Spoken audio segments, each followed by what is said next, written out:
'n troep. Ek ruk jou fucking hoog uit en druk hom in jou gat op en jy het vir die res van jou lewe 'n kak uitsaag. Verstaan ons mekaar? Die ou dik gat se sand het ons almal rondgesjak.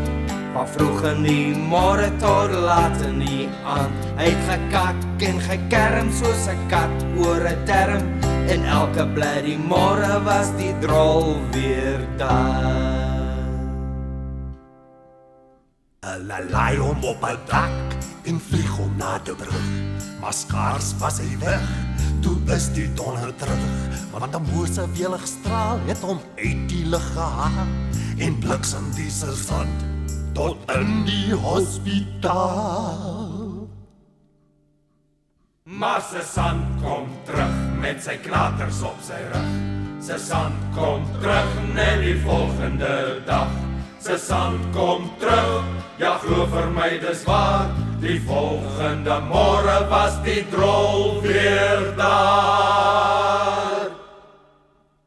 Hulle sit hom op 'n skip en seil weg na Dubai.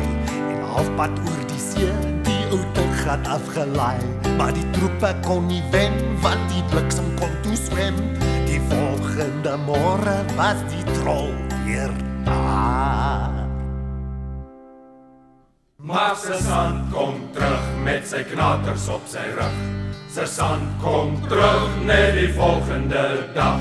Sy sand kom terug, ja glo vir my dis waar. Die volgende môre was die drol weer daar. En 'n moer so groot kanon lei die wit gat troepe hom. Hulle skiet hom deur die lug en reguit na die son. Maar toe hy halfpad kom, toe draai die donder om. En die volgende môre was die drol weer daar.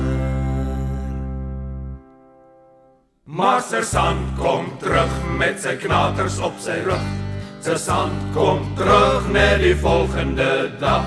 Sy sand kom terug, ja glo vir my dis waar. Die volgende môre was die drol weer daar.